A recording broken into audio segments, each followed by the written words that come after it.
हमें इस क्वेश्चन में गिवन है कोई रे ऑफ लाइट किसी मीडियम से क्रॉस करता है जिसकी रिफ्रैक्टिव इंडेक्स डिस्टेंस के साथ वेरी करती है एंड उसका रिलेशन गिवन है mu is equals to mu naught 1 plus x by A.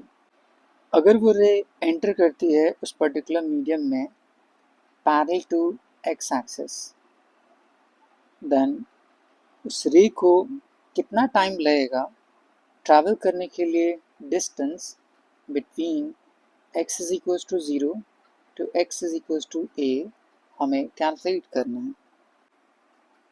Suppose ये कोई मीडियम्स एंड इसके रिफ्रैक्टिव इंडेक्स जैसे जैसे x एक्सिस के अलॉन्ग मूव करते हैं चेंज करती है according to relation mu is equals to mu naught 1 plus x by A.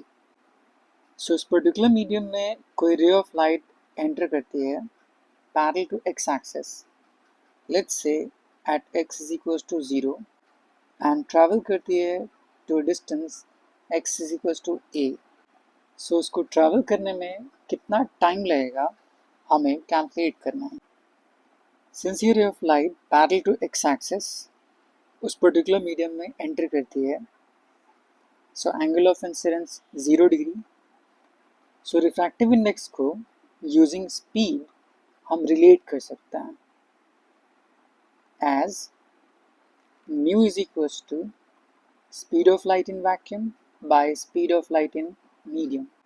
speed of light in medium को using distance instantaneous dx by dt लिख सकते हैं। so उसका left side तो dx over dt multiplied by mu equals to c। हमें dt calculate करना था तो उसको राइट साइड c उसका लेफ्ट साइड तो ये टर्म आ जाएगा म्यू की value mu naught 1 plus x by a multiplied by d x, c left side जाएगा डिवाइड में and d t right side जाके मल्टीप्लाइड में। नाउ उसको टोटल पार्ट ऑब्टेन करने के लिए इंटीग्रेटिंग बोथ साइड, इसकी limit from x is equals to 0 to x is equals to a, तो टाइम की limit 0 to t। Left side mu naught by c constant 1 multiplied by dx, so उसका integration x plus x by a multiplied by dx, so x पे power 1 उसका integration x square by 2 upon a with limit 0 to a dt उसका integration t with limit 0 to t। Now limit substitute कर लेते हैं। 0 put करने पे सारी value 0 ही रहेगी तो उसको पुट करने की ज़रूरत नहीं, डायरेक्टली x की जगह पे a पुट कर लेते हैं। So mu naught by c a plus a square upon 2a is simply a upon 2, right side just t।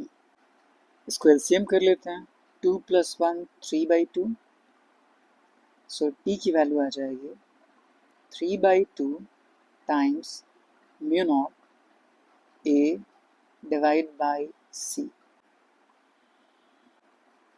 So option 2 is correct.